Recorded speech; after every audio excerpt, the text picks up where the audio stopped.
Praise Lord, परमेश्वर की स्तुति हो। परमेश्वर आप सबके जीवन में बहुत ऐसे काम करना चाहता है। परमेश्वर चाहता है कि उसके बच्चे उस पर विश्वास करें और प्रभु चाहता है कि वो हर चीज़ों में आपको सामर्थ्य दे, आपको विजयशाली बनाए। ये प्रभु यीशु मसीह की आप सबके लिए बहुत बड़ी इच्छा है या योजनाएँ कह सकते हैं हम लोग। तो मेरे प्रियो, आज का वचन सुनने के पहले हम प्रार्थना में जाएँगे। फिर देखते हैं कि परमेश्वर का वचन हमसे क्या बात करता है। आइए हम प्रार्थना करेंगे। धन्यवाद, धन्यवाद देती हूँ प्रभु यीशु मसीह, इस समय के लिए प्रभु धन्यवाद देती हूँ प्रभु। आप जीवित, सच्चे और महान परमेश्वर हो प्रभु। आज आप हर एक के जीवन की कमी घटियों को जानते हैं परमेश्वर। प्रभु यीशु मसीह, आप जानते हैं कि आज कौन बीमार है, आज किसे किस चीज की जरूरत है प्रभु। आज आप सब देख रहे, जान रहे प्रभु। मैं प्रार्थना करती हूँ प्रभु यीशु मसीह कि आज के वचन के द्वारा प्रभु जी हर एक से बात करो प्रभु जी। और परमेश्वर, होने दो मेरे जीवित सच्चे खुदा कि वो अपने पूरे मन से, पूरी आत्मा से और पूरे शरीर से आपसे प्रेम करने पाए प्रभु। वो आपको याद करे प्रभु। ऐसे अनुग्रह प्रभु हर एक के ऊपर आज करो प्रभु। और हर एक को मेरे जीवित सच्चे खुदा इन वचनों के द्वारा आप आशीषित करो। मैं आपको धन्यवाद देती हूँ प्रभु जी। आगे का समय प्रभु यीशु मसीह मैं आपके पवित्र हाथ में देती हूँ। सब विनती प्यारे यीशु मसीह के जलाली नाम से मांगती हूँ। आप इसे सुनिए और दया से कबूल कीजिए। आमीन, आमीन। Praise the Lord. बहुत बार हम परमेश्वर को समय नहीं देते हैं, या हम देखते हैं कि राजा दाऊद जो था कि वो परमेश्वर से बेहद प्रेम करने वाला था। कहा जाता है कि राजा दाऊद का हृदय परमेश्वर के हृदय के बराबर था। यानी वो पिता को, आसमानी खुदा को इतना प्रेम करता था, इतना भरोसा उसके ऊपर रखता था कि उसका पूरा विश्वास, उसका पूरा भरोसा सिर्फ और सिर्फ परमेश्वर पे था। वो किसी इंसान या किसी मनुष्य के ऊपर वो डिपेंड नहीं रहता था। तो आज एक बहुत ही सुंदर बाइबल की एक घटना है जो पहले इतिहास की किताब उसके 14वें अध्याय में लिखी हुई है। वो जो वचन है मेरे प्रियो, वो हमारे जीवन को एक नई आशा, एक हमें नया प्रोत्साहन देते हैं, हमें इनकरेज करने वाले ये वचन है। ताकि जो आज हम सोए पड़े हैं, जो हमारे जीवन की निराशाओं की वजह से, हमारे जीवन के संघर्षों के वजह से हम ऐसे थक हार चुके, पर इन वचनों के द्वारा प्रभु आज हमें बूस्ट करेगा। तो आइए हम वो वचन देखेंगे। पहले इतिहास की किताब उसका 14वां अध्याय 8 से लेके 17 तक हम लोग देखने वाले। First chronicle 14 verse 8 to 17। जब पलिश्ती ने सुना कि पूरे इस्राएल का राजा होने के लिए दाऊद का अभिषेक हुआ, तब सब पलिश्तियों ने दाऊद की खोज में चढ़ाई की। यह सुनकर दाऊद का सामना करने को निकल गया। यह सुनकर दाऊद उनका सामना करने को निकल गया। पलिश्ती आए और रपाइम नामक तराई में धावा बोला। अभी हम यहाँ पर क्या देखते हैं कि जैसे कि राजा शाऊल मर चुका था। राजा शाऊल था कि वो हमेशा दाऊद के पीछे पड़ा हुआ था, हालांकि वो उसका ससुर था। फिर भी एक जलन, ईर्ष्या, डाह उसके मन में राजा दाऊद के खिलाफ था। और जब वो मर चुका, तब वहां के पुरनियों ने, याजकों ने, लोगों ने ये निर्णय लिया कि तुम्हें वैसे भी नबी शमूएल ने तुम्हें अभिषिक्त किया हुआ है, एक राजा के लिए तुम्हें अनॉइंट किया गया था, तो तू अब हमारा राजा बन जा।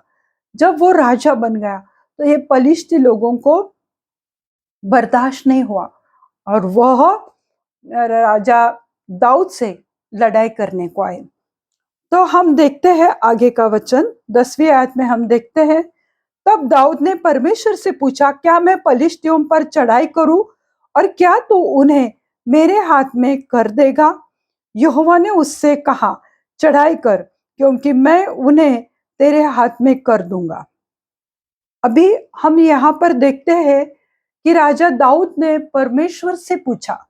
उसने उसके मंत्रीगण जो थे उनको नहीं पूछा, जो उसके सरदार लोग, जो पुरनिये लोग थे, उनसे उसने सलाह मशवरा नहीं किया कि ये पलिश्ती हमारे ऊपर चढ़ाई करने को आए, तो हम क्या करें। तो उसने जाके सीधा परमेश्वर से पूछा।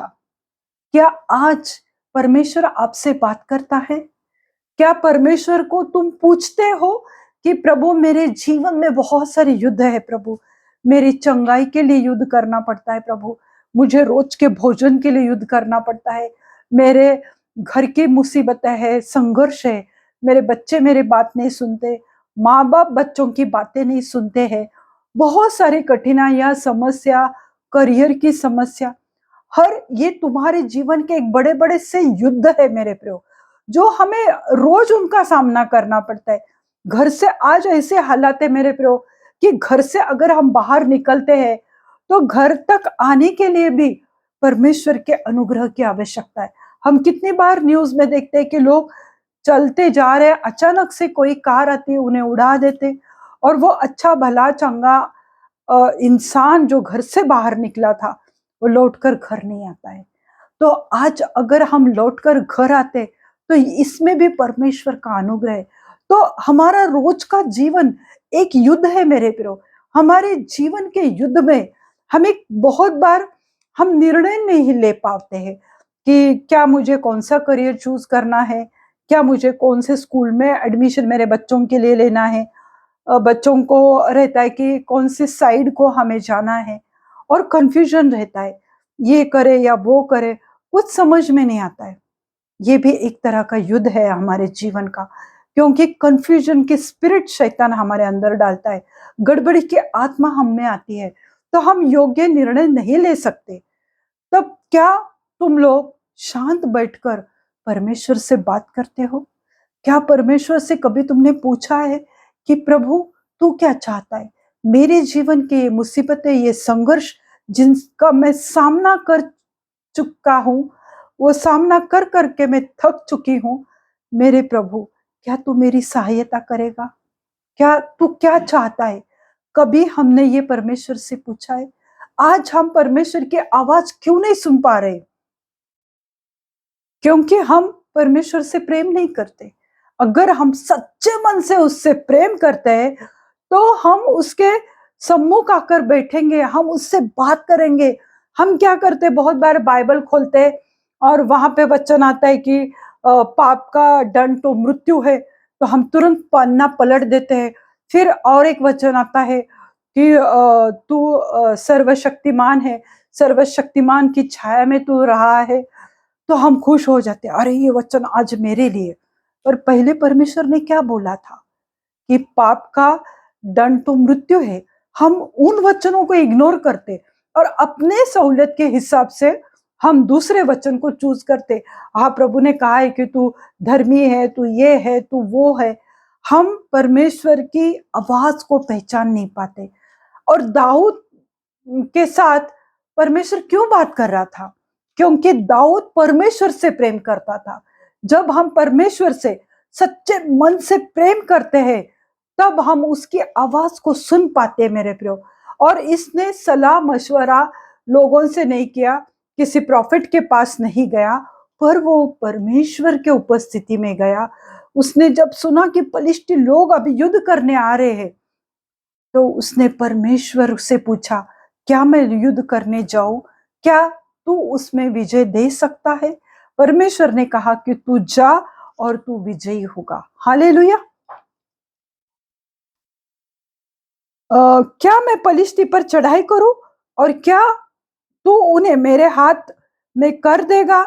यहोवा ने उससे कहा, चढ़ाई कर, क्योंकि मैं उन्हें तेरे हाथ में कर दूंगा। इसलिए जब वे बाल परासीम को आए तब दाऊद ने उनको वही मार लिया। तब दाऊद ने कहा, परमेश्वर ने मेरे द्वारा मेरे शत्रुओं पर जल की धारा के समान टूट पड़ा है।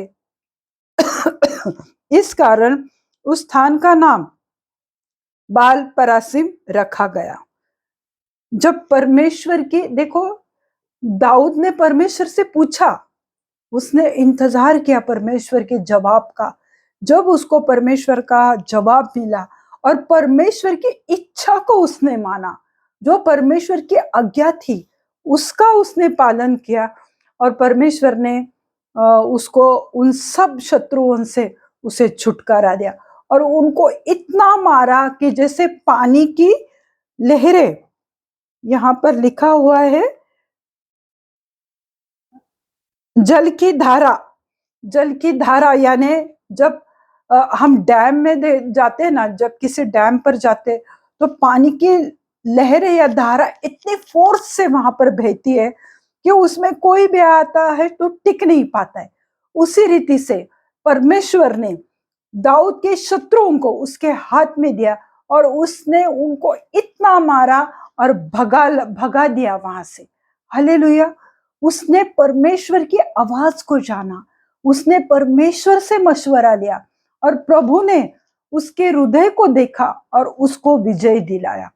लोग हमें बाहर से जज करते, परंतु हमारा जो जीवित आसमानी खुदा है वो हमें अंदर से देखता है कि हमारे हृदय में क्या है। क्या हम उसको सच्चे मन से प्रेम करते हैं, क्या बस एक दिखावा करते हैं? क्या है हमारा जीवन? हमारे जीवन में परमेश्वर के लिए कितना समय हम देते हैं? क्या परमेश्वर के आज्ञाओं को हम मानते हैं या समय उसको देते हैं? आज लोगों के पास समय नहीं है कि वो परमेश्वर की उपस्थिति में बैठे, प्रार्थना करे, परमेश्वर के पवित्र कलाम को पढ़े। और आज के तारीख में प्रभु हमसे अपने वचनों के द्वारा बात करता है। अगर तुम्हारी समस्या है, तुम्हें बीमारी है, तुम्हारे शरीर में कमजोरी है, जॉब नहीं है, जो भी प्रॉब्लम है, तुम परमेश्वर के वचन को जब पढ़ोगे तब परमेश्वर तुमको वचनों के द्वारा तुमसे बात करेगा। दावीद के साथ परमेश्वर बात करता था क्योंकि दाऊद उतनी उत्कंठा से उससे बात करने के लिए वो तैयार रहता था, वो प्रार्थना करता था, और इसलिए परमेश्वर ने उसके शत्रुओं को पूरी रीति से नाश कर दिया। फिर हम आगे देखते हैं, आगे का वचन, 12वां वचन। वहां वे अपने देवताओं को छोड़ गए और दाऊद की आज्ञा से वे आग लगाकर फूंक दिए गए। जब ये पलिश्ती लोग डर गए, वहां से वो भागते समय उन्होंने अपने देवताओं को वहीं पर छोड़ दिया। अगर हम देखते हैं कि जो पहले के जो जितने भी राजा थे, उन्होंने अमोरियों के, कनानी लोगों के देवताओं को अपनाया था। और यहाँ पर हम देखते हैं कि राजा दाऊद ने पलिश्ती लोगों के जो देवता थे, जो मूर्त थे, उनको सबको आग में फूंक डाला, यानी उसको जलाकर भस्म कर दिया। ये उसकी जो ये कृत्य उसने किया वो परमेश्वर के लिए संतोष देने वाला था। परमेश्वर को अच्छा लगा कि इसके जीवन में मुझसे बढ़कर कोई परमेश्वर नहीं है, और दाऊद ने आज्ञा दी कि उनके देवताओं को, वो मूर्तियों को जला डालो। आगे हम देखते हैं, फिर दूसरी बार पलिश्तियों ने उसी तराई में धावा बोला। तब दाऊद ने परमेश्वर से पूछा, और परमेश्वर ने उससे कहा, उनका पीछा मत कर, उनसे मुड़कर तुत के वृक्षों के सामने से उन पर छापा मार, और जब तू तुत के वृक्षों की फुनगियों में से सेना के चलने की सी आहट तुझे सुन पड़े, तब यह जानकर युद्ध करने को निकल जाना। तो परमेश्वर ने दूसरी बार दोबारा इतना मार खाने के बावजूद भी फलिश्ती लोग उसी तराई में उससे युद्ध करने के लिए दोबारा आए। तब इस बार भी राजा दाऊद ने परमेश्वर की सलाह ली, परमेश्वर को पूछा, क्या मैं इस बार भी युद्ध करने जाऊं? क्या मैं विजय पा सकूंगा? परमेश्वर ने कहा कि नहीं, थोड़ा रुक, थोड़ा मुड़कर, जो एक तुत का वृक्ष है जिसे मलबेरी पेड़ कहा जाता है, कि उस पेड़ के वहां पर लिखा हुआ है कि फुनगियों में, यानी वो जो मलबेरी ट्री थी, उसके ऊपर का जो भाग था, फुनगिया थी, वहां से तुम्हें आवाज आएगी कि युद्ध के लिए अब तू निकल पड़। ये जब आवाज तुझे सुनाई देगी, तब तू युद्ध के लिए चल। अभी मैं सोचती रही कि ये फुनगियों में से परमेश्वर क्यों बात कर रहा था। तो ये तुत का पेड़, उसके सामने जाकर खड़ा रहो, यानी परमेश्वर ने उसको आज्ञा दी कि यहां से मत जा, अभी उनसे मत लड़, पर ऐसे थोड़ा सा मुड़कर तुत के पेड़ के सामने जाकर खड़ा रहे, और जब तक वो आवाज नहीं आती तब तक तू युद्ध के लिए नहीं जाना। तो देखो, उसके साथ भी बड़ी सी सेना होगी, शायद धूप का समय रहेगा, शायद बारिश रहेगी, हालात क्या रहेंगे वहां के वो हमें पता नहीं, परंतु वो परमेश्वर की आवाज अपनी सेना को लेकर रुका हुआ था कि जब परमेश्वर की आवाज उस पेड़ के ऊपरी हिस्से से, फुनगियों में से जब तक वो आवाज नहीं आती कि तू अब युद्ध के लिए निकल पड़, तब तक मुझे उस तुत के वृक्ष के सामने मुझे खड़ा रहना है। हालेलुया। हमें परमेश्वर के विजडम और हमें परमेश्वर के समय का इंतजार करना पड़ेगा। हमें उसके ज्ञान पर भरोसा करना पड़ेगा कि परमेश्वर ने ऐसा क्यों कहा उसको कि वो आवाज जब तक नहीं आती तब तक तो युद्ध के लिए नहीं निकलना। यानी हमें पेशेंस, धीरज हमारे जीवन में चाहिए मेरे प्रियो। ये बात हमें ये सिखाती है कि हमें धीरज चाहिए, हमें धीरज से परमेश्वर की बात जोनी है, और परमेश्वर अपने समय में करता है। प्रभु ने उसे उस वक्त कहा होता था, हाँ ठीक है, तू जा, मैं तेरे साथ हूं, और प्रभु ने कहा नहीं, तू मुड़कर, ऐसे घूम कर तू उस पेड़ के सामने, तुत के पेड़ के सामने खड़ा हो, और जब ऊपरी हिस्से से आवाज आएगी कि तू युद्ध के लिए निकल, तभी तू निकलना।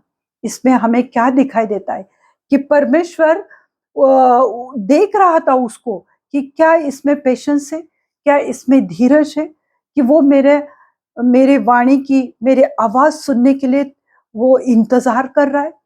आज मेरे प्रियो, जब भी हम मुसीबतों से जाते हैं, मुश्किलों में से जाते हैं मेरे प्रियो, तो हमें परमेश्वर की आवाज सुनने की हमें आदत डालनी है मेरे प्रियो। हमने परमेश्वर की आवाज को सुनना है मेरे प्रियो, क्योंकि परमेश्वर ने उसके सब शत्रुओं से उसको छुटकारा दिया था, और परमेश्वर ने उसको पहली बार विजय भी किया था। दूसरी बार भी जब उस पर मुसीबतें आए, युद्ध का समय आया, उस वक्त भी उसने परमेश्वर को आवाज दिया। जब हमें परमेश्वर एक परेशानियों में से छोड़ता है, तो दूसरी परेशानी जब आती है, तब इधर उधर जाने से कुछ नहीं होता है मेरे प्रभु। परमेश्वर ने सामर्थ्य तुम्हारे अंदर डाला हुआ है, परमेश्वर की पवित्र आत्मा तुम में है, वो तुमसे बात करती है, वो तुम्हें सही राह दिखाएगी। जो कंफ्यूजन है, जो तुम यो राइट डिसीजन नहीं ले पा रहे हो, तो वो सब गड़बड़ी, वो कंफ्यूजन प्रभु तुम्हारे जीवन से निकालेगा, अगर तुम परमेश्वर की आवाज सुनने की कोशिश करोगे। उसके लिए हमें समय देना पड़ता है मेरे प्रो। बस 2 मिनट के लिए बैठे, कुछ तो बड़बड़ बड़बड़ के निकल गए, प्रभु को बोलने का समय ही नहीं देते हम लोग। उसकी आवाज को सुनने का हमारे पास धीरज चाहिए, पेशेंस चाहिए, कि प्रभु अपने समय में मुझे आशीषित करेगा। हालेलुया। फिर हम देखते हैं आगे क्या होता है। तब यह जानकर युद्ध करने को निकल जाना कि परमेश्वर पलिश्तियों की सेना को मारने के लिए तेरे आगे जा रहा है। परमेश्वर की इस आज्ञा के अनुसार दाऊद ने किया, और इसराइलियों ने पलिश्तियों की सेना को गिबोन से लेकर गेजर तक मार लिया। परमेश्वर की 16 आयत में लिखा है, 16वीं आयत में लिखा है, परमेश्वर की इस आज्ञा के अनुसार दाऊद ने किया। दाऊद ने ये नहीं बोला कि हे प्रभु, मैं कितने समय से यहाँ पर खड़ा हूँ, तेरी कोई आवाज नहीं आ रही है। मेरे सब योद्धा भी थक चुके हैं, फलिश्ती लोग आकर हम पर हमला करे, हम क्या करें, कैसे विजय पाए। पर वो सब कुछ, वह सरकमस्टेंसेस, वह सब परिस्थितियों को उसने देखा नहीं, पर उसने परमेश्वर की आवाज के लिए इंतजार किया मेरे प्रियो। और सिर्फ इंतजार ही नहीं किया, तो परमेश्वर ने जो उसे कहा था कि तुझ के वृक्ष के ऊपरी हिस्से से जब आवाज आएगी कि युद्ध के लिए निकल जा, तब तो युद्ध के लिए निकल जाना, क्योंकि मैं तेरे आगे चलूंगा। हालेलुया। परमेश्वर हमारे आगे कब चलता है? जब हम उसके संग है, जब हम उससे प्रेम करते। राजा दाऊद, हमेशा उसने प्रभु यीशु मसीह से, पिता परमेश्वर से इतना प्रेम किया कि वह उनकी आज्ञाओं को मानता था, इसलिए परमेश्वर उसके आगे चलता था। क्या आज तुम्हारे युद्ध के समय में, तुम्हारे जीवन के संघर्षों के समय में प्रभु तुम्हारे आगे है? आज हमें ये सोचना है कि क्या परमेश्वर मेरे संग है, मेरे युद्ध के आगे है। युद्ध के आगे रहना मतलब क्या? जो भी कठिनाई आती है तो परमेश्वर पहले अपने ऊपर लेता है, उसकी आंच भी वो हमारे ऊपर आने नहीं देता है मेरे प्रभु। तो इसलिए जब भी मुश्किल हालात आते हैं तो परमेश्वर से वार्तालाप करो, प्रार्थना करो, समय दो। आज हमारे पास समय की कमी है, इसलिए युद्ध हमारे जीवन में बड़े बड़े हैं, संघर्ष इसलिए बड़े हैं क्योंकि हम प्रभु को समय नहीं देते। हम समय कब देंगे? जब हम सच्चे मन से उससे प्रेम करते हैं, तो हमें प्रार्थना करने में खुशी आती है, हमें हमें बाइबल पढ़ने में, स्तुति आराधना करने में आनंद आता है, खुशी मिलती है।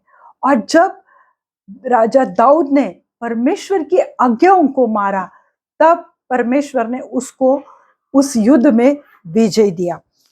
अब हम देखते हैं कि राजा शाऊल, जो परमेश्वर का अभिषिक्त था, क्योंकि दाऊद के हाथ में परमेश्वर ने उसे 2-3 बार दिया था कि उसको मौका था कि वो शाऊल को मारे, परंतु उसने हर बार सोचा कि नहीं, ये परमेश्वर का अभिषिक्त है, तो मैं उसके ऊपर हाथ नहीं उठाऊंगा। और राजा शाऊल जो था कि वो उसके कर्मों की वजह से, अवज्ञाओं की वजह से वो परमेश्वर की अवज्ञा कर रहा था, आज्ञाओं को नहीं मान रहा था। जब वो परमेश्वर की आज्ञाओं को राजा शाऊल नहीं मान रहा था, तब परमेश्वर उससे बात करना परमेश्वर ने बंद कर दिया था। और जब ऐसे हालात हुए कि जब एक बड़े युद्ध के लिए जाना था, तो राजा शाऊल बहुत कंफ्यूज हुआ, क्योंकि परमेश्वर अब उससे बात नहीं कर रहा था। अब मैं क्या करूं, कहां पर जाऊं? तब उसने वेशांतर करके, यानी एक गरीब के कपड़े, पोशाक बना के वो एक किसी के घर पे गया था। तो आइए हम वो वचन को देखेंगे पहला।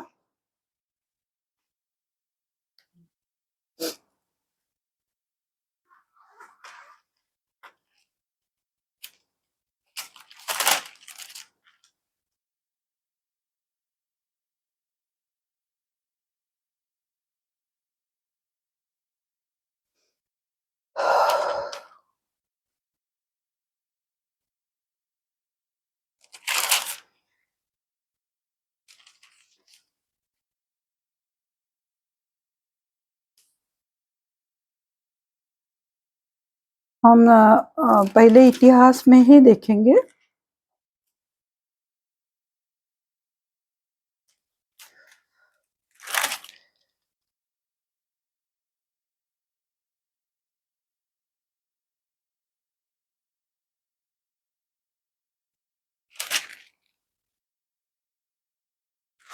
बाइबल दे सकते।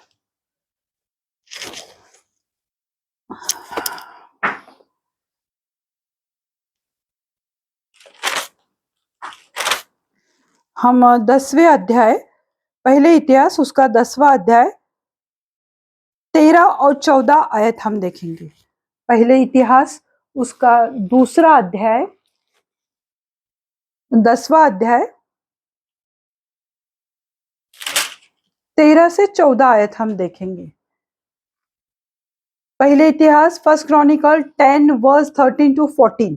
यूं शाऊल उस विश्वासघात के कारण मर गया जो उसने यहोवा के साथ किया था, क्योंकि उसने यहोवा का वचन टाल दिया था। फिर उसने भूत सिद्धि करने वाली से पूछकर सम्मति ली।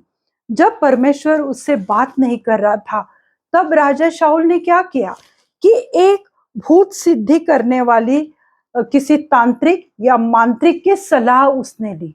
उसने परमेश्वर से नहीं पूछा कि मैं परमेश्वर में क्या करूं, प्रभु तू क्या चाहता है, भले तू मुझसे बात नहीं करता है प्रभु, पर आज मैं तुझसे विनती करता हूं। तो क्या परमेश्वर उसकी सहायता नहीं करता था? पर उसने वो नहीं किया। उसने जो भूत विद्या, जो तांत्रिक एक स्त्री थी वहां पर, क्योंकि युद्ध होने वाला था, उसे कुछ समझ में नहीं आ रहा था कि प्रभु मुझसे बात नहीं कर रहा है।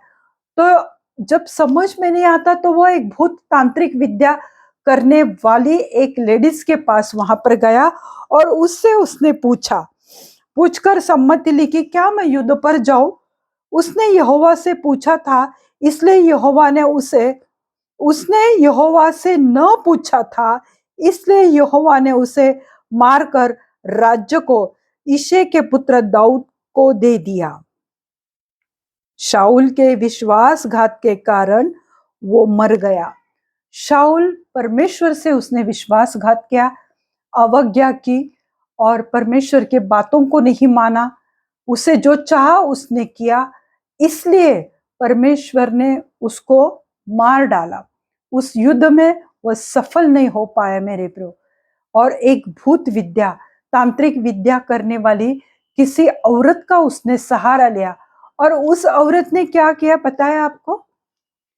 जब उसने बोला कि तू एक इंसान को मेरे लिए, जो मरा हुआ है उसको बाहर निकाल उस कब्र में से, ताकि उसको पूछूं कि क्या मैं युद्ध में सफल हूं। तो वो जो बड़ा महान पुरुष था वो कौन था? करेक्ट, प्रेज गॉड, वो नबी शमूएल था। जब उसने उस कब्र में से शमूएल को बाहर निकाला, उस भूत तांत्रिक विद्या वाली उस औरत ने, तब वो चिल्लाई कि अरे तू ये किसको बुलाया, इतना प्रकाश से भरा हुआ व्यक्ति। फिर उसने पहचान लिया कि तू ही राजा शाऊल है। और फिर शमूएल ने उससे कहा कि तू हारेगा, मरेगा और ये राजपाट तेरे से छीन लिया जाएगा।